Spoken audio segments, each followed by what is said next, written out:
दोस्तों, भारत और पाकिस्तान के बीच जो तनाव है वह दिन प्रतिदिन बढ़ता जा रहा है। देखिए, ऑपरेशन सिंदूर के बाद पाकिस्तान बौखलाया हुआ है और लगातार दोनों देशों के बीच जो है लगातार हमले हो रहे हैं। कई तरह की बातें चल रही हैं कि आखिर क्या यह विश्व युद्ध में तब्दील हो सकता है। तमाम तरह की चर्चाएं जो हैं अब सोशल मीडिया और न्यूज चैनल पर चलने लगी हैं। देखिए, इस खास मुद्दे को लेकर बातचीत करने के लिए हमारे साथ पूर्व आईपीएस ऑफिसर अमिताभ दास सर मौजूद है। सर, कैसे देखते हैं अभी की जो स्थिति है, क्या यह विश्व युद्ध में तब्दील हो रहा है?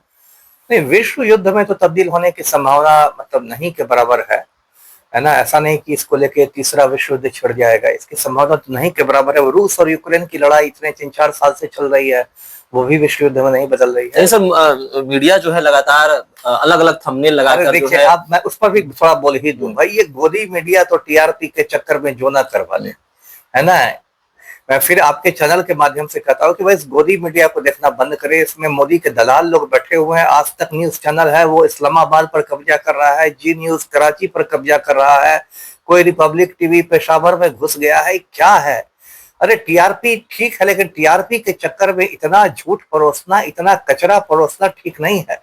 पूरे देश की जनता को आप इतना दिमाग खराब कर रहे हैं। मैं चैनल पर कहूंगा कि भाई लोग बीबीसी लंदन देखे, वो एक तटस्थ न्यूज चैनल है, प्रतिष्ठित न्यूज चैनल है, संतुलित खबरें देगा। तो मीडिया तो मतलब टीआरपी के लिए विश्व युद्ध करा देगा, तो किसी मंगल ग्रह पर किसी को पहुंचा देगा, मंगल ग्रह से सैनिकों को बुला लेगा इस धरती पर। क्या ये लोग किस्सा तोता मैना सब ये करते हैं? इन लोगों ने मतलब मीडिया का बिल्कुल पत्रकारिता का मजाक बन के रख दिया है। देखिए, विश्व युद्ध नहीं होने वाला है किसी हालत में। युद्ध तो मेनली वही होगा भारत पाकिस्तान का। हाँ, एक बात की चिंता मुझे जरूर है जो मैं शेयर करता हूँ दर्शकों के साथ, कि भारत का एक और जो पड़ोसी है जो काफी शक्तिशाली भी है, चीन। तो चीन शुरू से ही पाकिस्तान का मतलब आप कह सकते हैं सामरिक मित्र रहा है, सहयोगी रहा है, और चीन ने पाकिस्तान में अरबों खरबों का निवेश भी किया है। तो चीन एक खुराफात कर सकता है जिसकी मुझे आशंका है। चीन ये खुराफात कर सकता है कि वो भारत का जो उत्तर पूर्वी राज्य है अरुणाचल प्रदेश, वहां पर वो कुछ हमले कर सकता है, क्योंकि चीन ने शुरू से ही अरुणाचल प्रदेश को भारत का हिस्सा नहीं माना है। चीन का कहना है कि अरुणाचल प्रदेश जो है वो तिब्बत का दक्षिणी हिस्सा है, और चूंकि तिब्बत चीन का अंग है इसलिए अरुणाचल प्रदेश को भी चीन का हिस्सा होना चाहिए। और हमेशा उसे अरुणाचल अपने नक्शे में भी अरुणाचल प्रदेश को दिखाता है, चीन भारत में नहीं दिखाता है। तो ये मुझे एक मतलब आशंका है। तो इस पर खैर बड़े बड़े रक्षा विशेषज्ञ हैं देश में, वो इसके बारे में जानते होंगे, मुझसे ज्यादा जानते होंगे। तो उनको लेकिन अरुणाचल प्रदेश सीमा पर भी भारतीय फौज को मतलब सतर्क रहने की जरूरत है। जी, पाकिस्तान कह रहा है कि गेंद जो है वह भारत के पाले में है। अगर भारत चाहेगा तो यह जो तमाम चीजें हो रही हैं, घटित हो रही हैं, रुक जाएंगी। तो क्या लग रहा है सर, शांति समझौता क्या भारत के तरफ से रहेगा या फिर भारत भी वेट एंड वॉच में है? नहीं, गेंद क्या है? गेंद तो पाकिस्तान के पाले में है। पाकिस्तान यदि आतंकियों की मदद करना बंद कर दे तो ये झगड़ा शुरू ही नहीं होता। ये तो मतलब आप क्या इसको बोलचाल की भाषा में कहें तो फेंका फेंकी है। आप फेंक रहे हैं कि गेंद आपके पाले में है। और जो मेरी समझ है, मैं भी अंतर्राष्ट्रीय संबंधों का स्टूडेंट भी रहा हूँ, यूपीएससी में मेरा सब्जेक्ट था इंटरनेशनल रिलेशन। मेरी समझ जो है कि आजकल की जो दुनिया चल रही है उसमें बहुत कुछ होता है वो सुपर पावर के हस्तक्षेप से होता है ना, और वो पर्दे के पीछे होता है जो आम लोगों को पता भी नहीं चलता है। मैं जैसे कह रहा हूँ कि जैसे अगर अमेरिका दुनिया में आज की तारीख में अकेला सुपर पावर है, हो सकता है डोनाल्ड ट्रंप दोनों देशों से बात करे, नरेंद्र मोदी से भी और शहबाज शरीफ से भी, और कोई दबाव दे या कोई सुझाव दे, तो हो सकता है दोनों अपने अपने रास्ते थोड़े बदले। बहुत कुछ होता है, जैसे कारगिल युद्ध के समय भी पाकिस्तान पर बहुत अमेरिका का प्रेशर था और तब पाकिस्तान ने अपनी फौज पीछे हटाई थी। ये अलग बात है कि उसके लिए वाजपेयी ने अपना जय जयकार करा लिया था। लेकिन आज की जो दुनिया है तो बहुत कुछ सुपर पावर अमेरिका के रुख पर निर्भर करता है। जी सर, प्रधानमंत्री मोदी को लेकर क्या कुछ कहेंगे? लोग यह चर्चा कर रहे हैं कि मोदी ऐसे प्रधानमंत्री हैं जो पत्थर का जवाब पहाड़ से देते हैं। नहीं, ये तो उनके अंधभक्तों की भाषा है, और मैं तो अंधभक्त हूं नहीं, इसलिए मैं तो खरी खरी बात कहूंगा, मेरी बात कड़वी लगे तो लगे। मोदी को मैं हिंदुस्तान के इतिहास का सबसे नकारा प्रधानमंत्री मानता हूं, और बार बार मैं उनको सुझाव देता हूं कि आप चाय बेचना दोबारा शुरू कर दीजिए। आप चाय बेचने लायक ही हैं मोदी जी, उससे ज्यादा नहीं लायक है।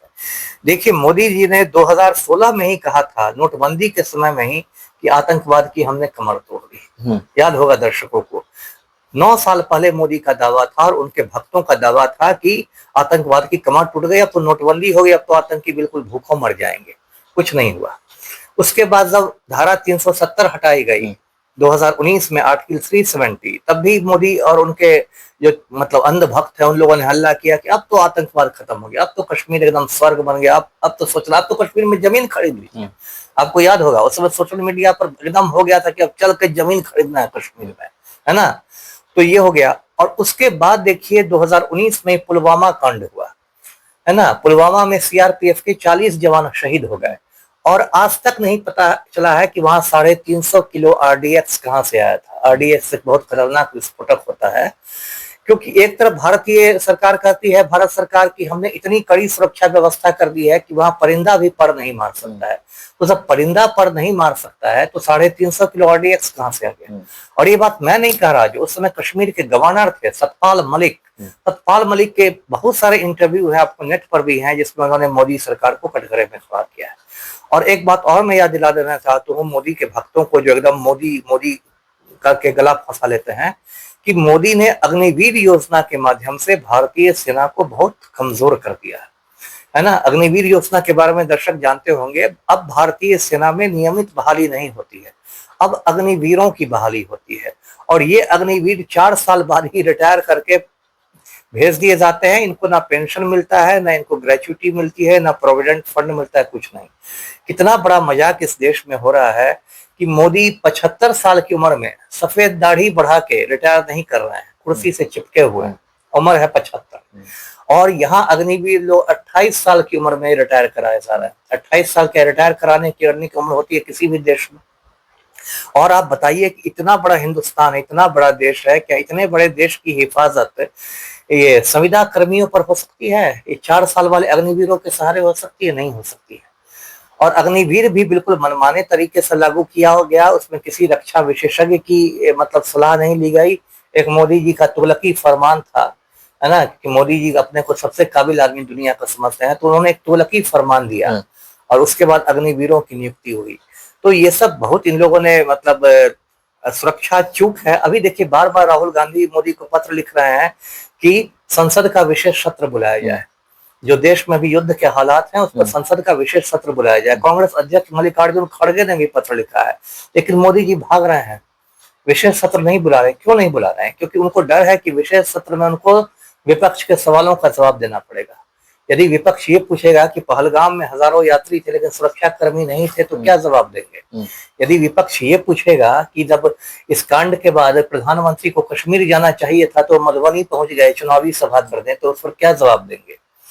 तो इस पर भी मैं कहता हूं कि इस पूरे पहलगाम और ऑपरेशन सिंदूर का उपयोग भाजपा करना चाह रही है बिहार चुनाव जीतने के लिए।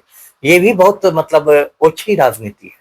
आप देश के लिए एक इतने बड़े मुद्दे का उपयोग यदि एक राज्य का चुनाव जीतने के लिए कर रहे हैं, तो ये बहुत नीचे लेवल की राजनीति मानी जाएगी। तो इतने सारे आरोप आप प्रधानमंत्री मोदी पर लगा रहे हैं, लेकिन सोशल मीडिया पर एक पंक्ति खूब चल रहा है। लोग लिख रहे हैं कि युद्ध के समय राजा कैसा भी हो, लेकिन प्रजा को जो है राजा का साथ देना चाहिए। नहीं, ये लोग कौन लिख रहे हैं? दलाल लोग लिख रहे हैं, है ना। ये जो मोदी के दलाल है या बीजेपी आईटी सेल है वो लिख रहे हैं। युद्ध के समय यदि राजा नालायक रहेगा तो उसका आदमी को ये दलाली करनी चाहिए।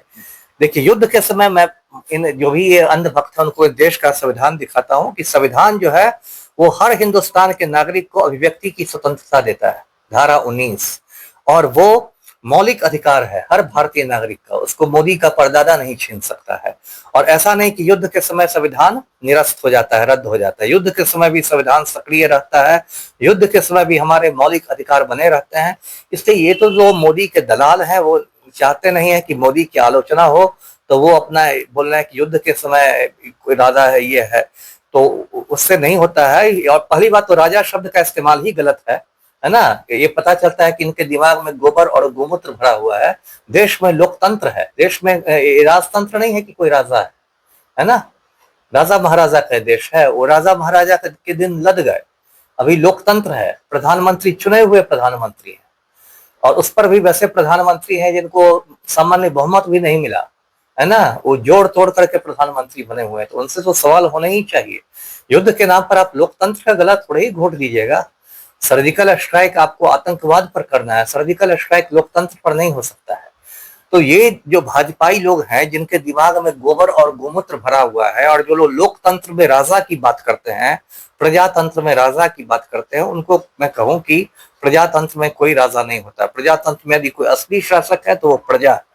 ये सर, परमाणु हमले को लेकर भी अब चर्चाएं तेज हो गई हैं, तो क्या परमाणु हमला भी हो सकता है, आपको लग रहा है? मुझे नहीं लगता, मुझे बिल्कुल नहीं लगता। ऐसे तो भारत भी परमाणु शक्ति है, पाकिस्तान भी परमाणु शक्ति है, लेकिन इतना बड़ा पागलपन मुझे नहीं लगता है कोई देश करेगा। परमाणु हमला को तो मैं एक पागलपन ही मानता हूँ। आज तक 2 ही बार परमाणु हमले हुए हैं। वो द्वितीय विश्व युद्ध के समय अमेरिका ने जापान के शहरों पर गिराया था, हिरोशिमा पर गिराया था एटम बम, और नागासाकी पर गिराया था एटम बम, और दोनों 1945 में गिराए गए थे। आज से क्या 80 बरस पहले की बात है।